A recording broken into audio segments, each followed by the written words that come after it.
noches a todos. Bienvenidos a un episodio más de Meducas. Y el día de hoy tenemos un invitado muy especial. Nos acompaña el doctor César, quien va a estar como ponente en el Congreso de TACCP el día 18 y 19 de noviembre de este 2023. ¿Cómo se encuentra, doctor? Buenas noches, bienvenido. Hola Amanda, muchas gracias. Todo perfecto. Y conmemorando un día importante, el 19 de octubre, y justo para hacer conciencia con el cáncer de mama. Sé que no es el tema, pero la verdad es que es bien importante que tomemos conciencia sobre este tema. Muchísimas gracias. Claro que sí, creo que definitivamente es un tema importante para toda la comunidad, tanto nosotras como mujeres, así como nuestras parejas, nuestros amigos y nuestros esposos, quien podrían ayudarnos en algún momento a detectar esta enfermedad que lamentablemente cobra muchas vidas. Doctor, ¿nos podría contar un poco sobre usted? ¿Quién es? ¿A qué se dedica? Claro, muchas gracias. Pues yo soy el doctor César Chávez, soy médico cirujano, con entrenamiento en urgencias médico-quirúrgicas. Actualmente, pues estoy muy enfocado a la lesión cerebral traumática. Desde hace un poco más de 2 años escribí un libro justo de lesión cerebral traumática leve, entonces pues me he enfocado mucho en el tema de la lesión cerebral traumática. Llevo ya también muchos años en atención prehospitalaria. Actualmente dirijo dos delegaciones de Cruz Roja Mexicana. Soy el presidente del consejo y pues eso la verdad es que me ha permitido permear y elevar la calidad en la atención prehospitalaria que dábamos. Entonces, pues he dedicado prácticamente gran parte de mi carrera a la medicina prehospitalaria también. Trabajo actualmente en un hospital privado en el área de la terapia y pues también lo combino mucho con la educación. Soy director de ciencias de la salud en una institución educativa.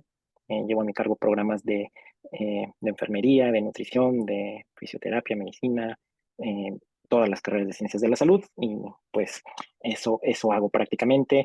Y pues por supuesto que dentro de la terapia prehospitalaria tengo una muy grata encuentro con la atención de los pacientes con riesgo de hemorragia y en hemorragia exsanguinante. Entonces, pues también, especialmente en la atención prehospitalaria, eso enfoco mi esfuerzo en la atención de estos pacientes. Pues qué amplia experiencia tiene usted. Muchas gracias por acompañarnos esta noche y en este episodio. Creo que vamos a aprender mucho de este podcast, pero también vamos a aprender mucho en su conferencia. Y me parece que el tema estaba viendo que es terapia antiprinolítica prehospitalaria basada en la experiencia del estudio TAP. Yo tengo una pregunta para usted. Me gustaría saber, y seguramente el público, conocer un poco sobre cuáles fueron los hallazgos más significativos del estudio en relación con la terapia antifibrinolítica prehospitalaria y su impacto en la atención de emergencias. De acuerdo. Pues fíjate que quiero puntualizar algo antes bien importante. El ácido tranexámico en México recibió la primera autorización de las autoridades mexicanas de salud y especialmente la COFEPRIS en noviembre del 2021. Eh, para diciembre, en cuanto el laboratorio recibió la autorización, nosotros ya teníamos pues el diseño del estudio. Prácticamente solamente estábamos esperando a que pudiéramos tener la autorización para poderlo iniciar. Tengo la fortuna de conocer a la doctora Giselle Arcos Estrever, que es la directora médica y quien lleva prácticamente o es la punta de lanza en la utilización del ácido tranexámico en México. Entonces, para enero del 2022 ya estábamos lanzando el estudio TAP, el primer estudio en atención prehospitalaria del ácido tranexámico y la eficacia. Cuando iniciamos, pues por supuesto que no había otro sistema de atención prehospitalaria. Entonces, nunca pensamos que iba a ser pues detonado de tal manera como lo estamos viviendo ahora, con la experiencia de muchos otros centros y de muchos otros sistemas de atención prehospitalaria. Entonces decidimos extender el estudio. Tendríamos que haber terminado el estudio por completo en enero de este año, es decir, empezamos en enero del 22, terminar en enero del 23 y ya realizar todo lo conducente para publicar los resultados en junio. Sin embargo, decidimos extenderlos. Entonces, de lo que voy a platicarles es de los resultados parciales que tenemos y adicionalmente lo que estamos en estos momentos lanzando es llevarlo justo de un estudio unicéntrico a un estudio multicéntrico, porque la verdad es que merece y vale la pena que hablemos no solamente de un lugar donde se utiliza el ácido tranexámico, sino conjuntar la experiencia de muchos otros más y con una gran experiencia y además fuertes en la atención prehospitalaria. Entonces, justo en el Congreso vamos a abrir el estudio y todas las herramientas y todo lo que tenemos para poder recolectar los datos. Creamos una app, una aplicación desde el inicio donde podemos registrar todos los datos de los pacientes y la administración. Eso es lo que voy a platicar también en el Congreso y la idea es que vean que esta herramienta pues, nos va a permitir tener muchos, muchos resultados y muchos registros de estos centros, ¿no? Eso es con la finalidad, y todo esto lo traje a colación, con la finalidad de puntualizar entonces que los datos de los que voy a hablar son los datos parciales del estudio TAP, que iniciamos en un solo centro, en un sistema de atención prehospitalaria de cuidados avanzados, ¿no? Y la idea es que por lo menos podamos extenderlo un año más para recolectar más pacientes, ¿no? Que la verdad es que en la atención prehospitalaria la mayoría de los estudios han sido pequeños. Apenas hace 2 meses salieron los resultados de un estudio australiano de 1,300 y cachito de pacientes. Entonces, pues bueno, ahora lo que intentamos es ampliar este estudio. Y los resultados, estos resultados parciales, pues tampoco se alejan mucho de la realidad, con algunos hallazgos importantes.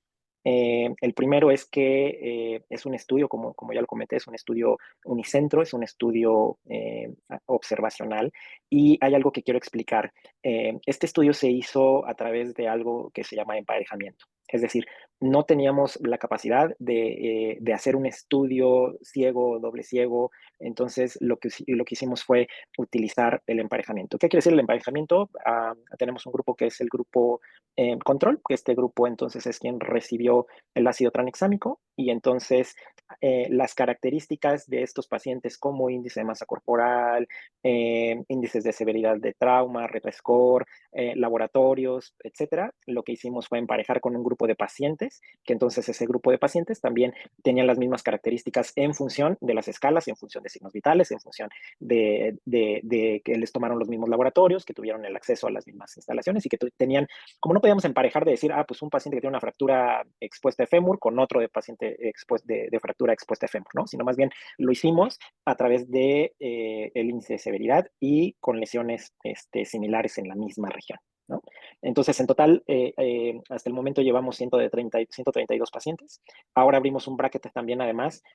Apenas hace 2 meses me invitaron a justo un congreso de hemorragia posparto. Entonces quisimos abrir un bracket también dentro del mismo estudio TAP, pero dirigido solamente a la atención del posparto, que no van a entrar en estos resultados, Ujú. pero solamente como mero breviario cultural. Entonces, 132 pacientes, de estos 132 pacientes, 62 pacientes fueron los que realmente administramos o hemos administrado hasta el momento ácido tranexámico, y el resto son pacientes en emparejamiento, ¿no? Eh, pues en realidad, ¿qué hemos visto? Dos cosas importantes en estos resultados parciales. Una, la disminución de la mortalidad, poco más elevada de lo que dice el estudio CRASH y poco más elevada, digo, un punto porcentual arriba de este estudio que te comentaba hace unos momentos de Nueva Zelanda y Alemania, ¿no? El estudio Patch.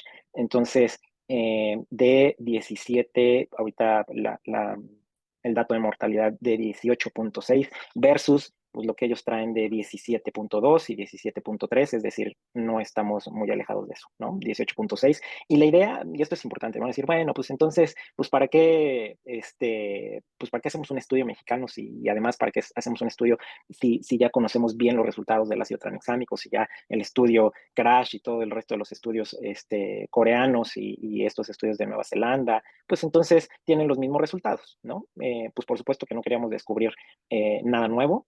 Lo que queríamos descubrir es que somos capaces también, además como un sistema de atención prehospitalario mexicano, de acercarnos a esos resultados, porque el ácido tranexámico no lo hace las cosas por sí solo, ¿no?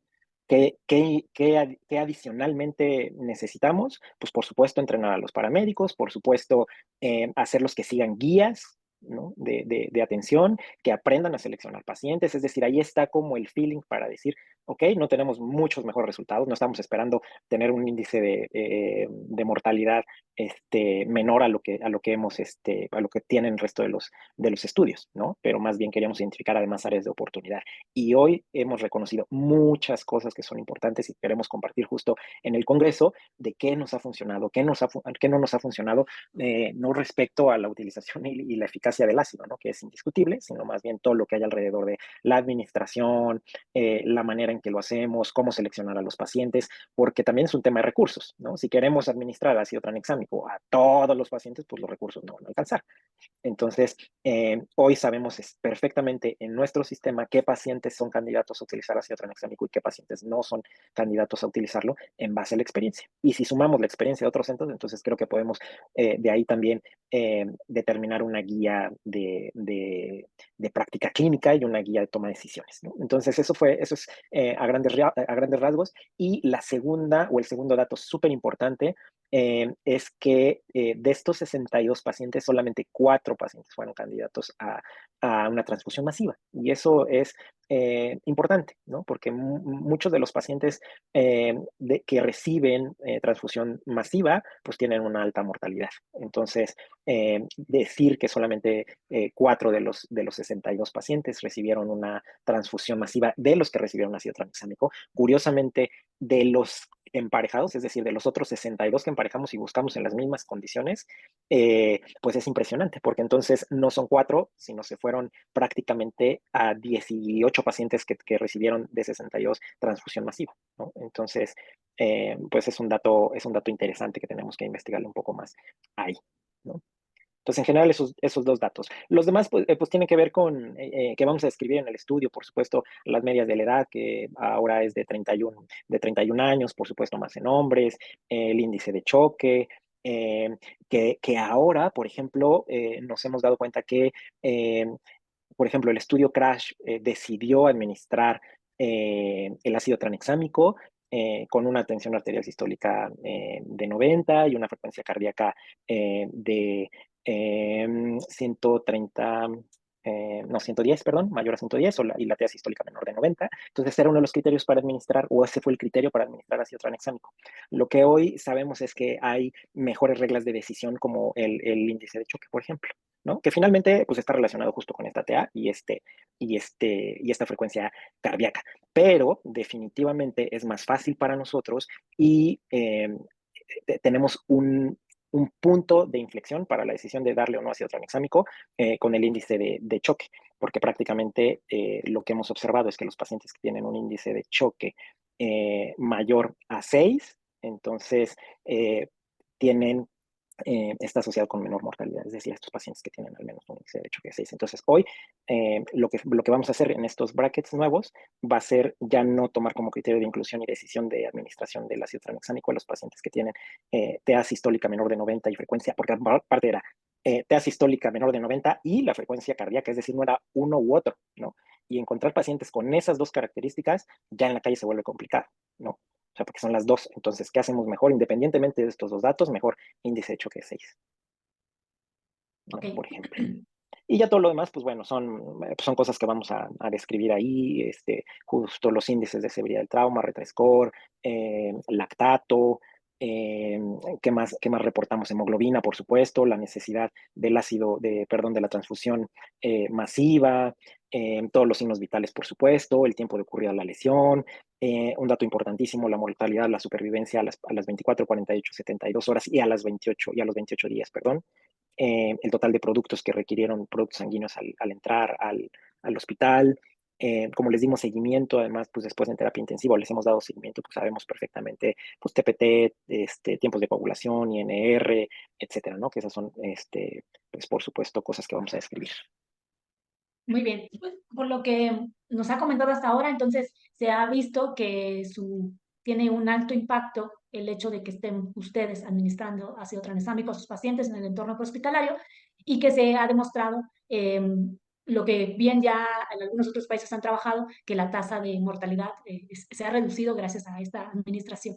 Hablabas un poco sobre la inclusión de otros centros y tal vez una pregunta que va a surgir porque afortunadamente este podcast se escucha en toda Latinoamérica.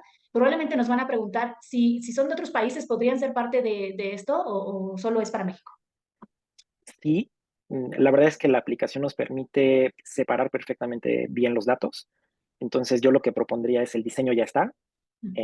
La aplicación puede utilizarse sin mayor problema, es una aplicación de nosotros, entonces podemos abrirla y podemos ajustarla de tal manera que digamos México y el resto de los países de Latinoamérica, ¿no? Para reportar por separado, porque lo que queremos sacar es experiencia mexicana, pero juntar el resto de los datos y entonces podríamos juntarlos quizá, pero definitivamente que podemos hacerlo, sí, sí creo que podemos hacerlo y ampliarlo, porque pues definitivamente pues ya está todo, ¿no? Que quizá eso es una de las cosas más complicadas, la recolección de los datos, pues bueno, llenar hojitas, ir a buscar a los expedientes y etcétera, ¿no? Y la aplicación está muy amable, ¿no? Entonces calcula solita el índice de choque, por ejemplo, calcula la presión arterial media, te va guiando si tiene criterios de inclusión o no tiene criterios de inclusión. Está además ahí el consentimiento informado breve, ¿no? Entonces, pues todos los datos prácticamente están ahí. Cuando alguien va a dar el seguimiento del paciente al hospital, entonces puede acceder desde cualquier computadora, nos ayudan a meter los datos ahí. Eh, Tiene dos opciones de registrar un paciente nuevo, de darle seguimiento a un paciente, o sea, no necesitas inmediatamente ahí, lo puedes cerrar, abrir, es decir, es muy amable como para registrar todos los datos y ese era algo que queríamos eliminar, ¿no? Porque todavía no estamos acostumbrados en la atención prehospitalaria a recabar estos datos ni tener la dedicación y por supuesto el compromiso de dar seguimiento a los datos, ¿no? Pero sí. Ok. Tal vez otra pregunta que van a tener es, ¿qué desafíos se han enfrentado ustedes al aplicar esto? ¿Con qué te encontraste que dijiste esto? Nos fue difícil, lo logramos sortear, pero tuvimos estas dificultades. Pues principalmente la cultura en la atención prehospitalaria de no estar acostumbrados a los estudios clínicos, a la seriedad. De pronto nos topamos con paramédicos que empezaron y estaban muy entusiasmados por ser los primeros en utilizarlo. Entonces, pues de pronto dejaron de trabajar con nosotros y ya los nuevos no daban seguimiento, perdimos pacientes en el camino, ¿no? Por falta de seguimiento. Estuvimos reentrenando, ¿no? Afortunadamente desde el inicio todo estuvo muy cuadrado, es decir, teníamos los kits super diseñados, cada kit tenía las dosis exactas, cada kit tenía todos los elementos necesarios para poder administrarlo. Utilizamos brazaletes para identificar a los pacientes, donde les poníamos la dosis, la hora de administración, las etiquetas. Eh, es decir, los problemas en la administración en la trazabilidad fueron prácticamente, te podría decir, uno.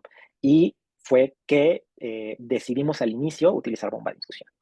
Y al tercer paciente nos dimos cuenta que eso no es cero práctico, ¿no? Utilizar una bomba de infusión para administrar en la atención prehospitalaria el ácido tranexámico, ¿no? ¿Qué nos daba miedo y por qué lo hicimos? Pues que la administración fuera en bolo por algún paramédico y que con esto aumentáramos el umbral convulsivo del paciente y que pudiera convulsionar, ¿no? Por ejemplo. O cualquier otra de los efectos adversos de la administración en bolo del ácido tranexámico. Pero entonces, pues no era, en realidad no aplicaba y pues la verdad es que nos metimos ahí en camisa de varas, pero eso lo modificamos inmediatamente para dejar de utilizar entonces bombas de infusión. Entonces creo que en ese trayecto eran como los desafíos más importantes, ¿no? Quizá para muchos un desafío puede ser el tema de recursos, por supuesto.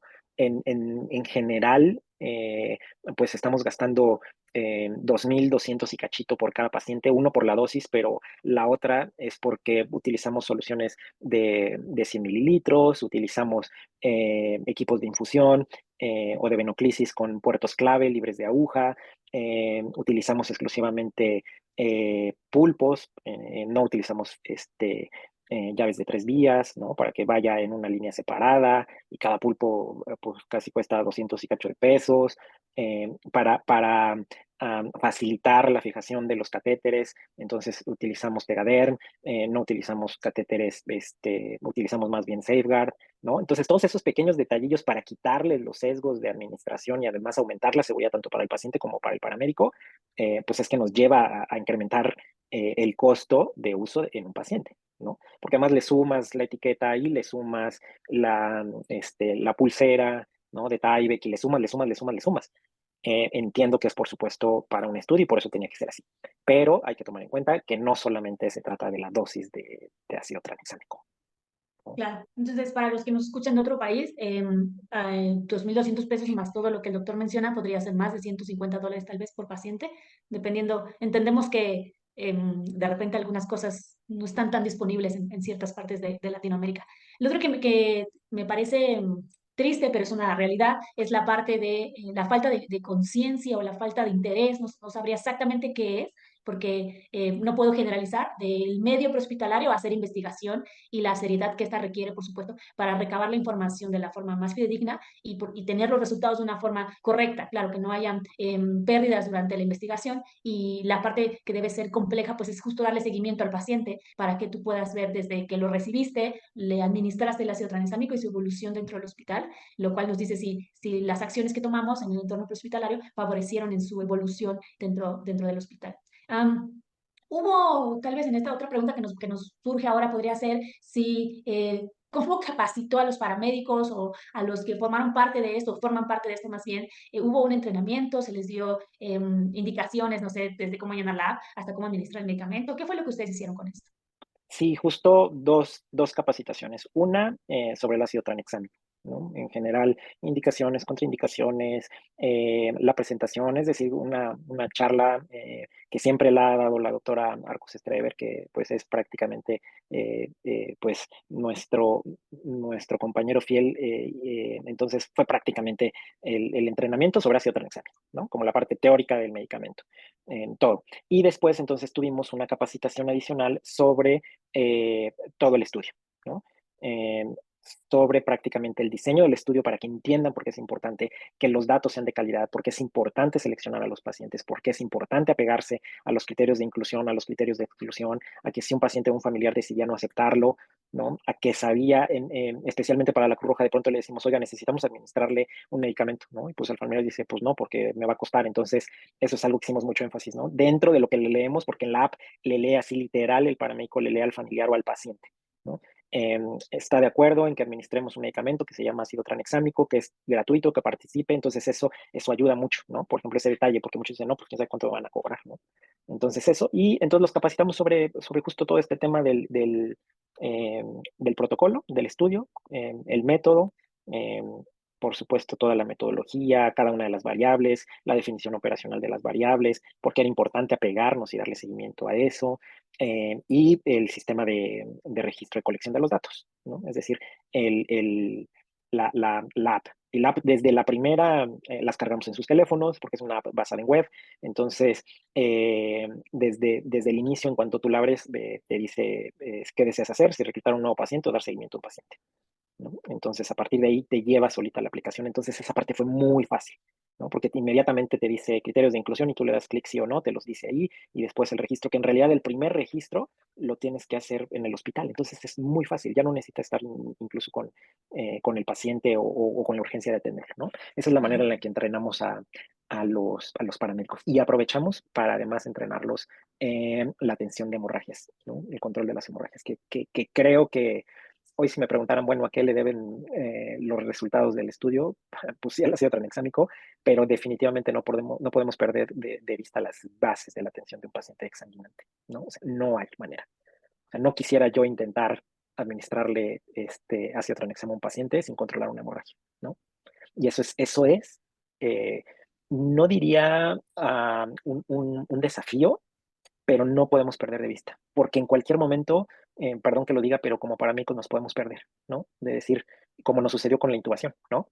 Cuando fue el boom de la intubación, todos queríamos intubar, todos queríamos primero intubar antes de hacer back to the basics, ¿no? Volver a las bases. Entonces, lo mismo es acá. El ácido tranexámico, sí. Padre, sí. Tenemos, sí. Hay recursos, sí. Disminuye la mortalidad en los pacientes, sí. Pero primero control de hemorragias, ¿no? Entonces eso no hay que perderlo, porque sí pasó 2, 3 veces que pues a todos como dulces, ¿no? Entonces, pues eso sí es un desafío, pero eso se resuelve con entrenamiento, ¿no? Y con estar ahí. Claro, entonces, por supuesto, hay que entrenar o capacitar. Me parece interesante lo de la aplicación, puesto que para empezar hoy en día creo que la mayoría somos tecnológicos, así que tener un teléfono celular conectado a una red con una aplicación que te permite llenar los datos después de atender al paciente, además de todo, eh, bueno, es algo muy fácil. Creo que la mayoría ya nos llevamos con teléfonos inteligentes, aplicaciones, y que entiendo que también es fácil, lo cual hace que no sea tedioso para el paramédico ni para el profesional, porque eso se vuelve un recurso importante. De repente, capaz que por ser algo que no le es tan fácil, lo termina llenando como mejor le parece, en lugar de recabar los datos correctamente. Y la otra cosa que me parece súper interesante, en serio, es que lo haga después de la atención, porque de repente tienes que llenar el reporte mientras vas caminando al hospital y estás atendiendo al paciente, entonces o llenas el reporte o atiendes al paciente o llenas la aplicación, y eso es maravilloso.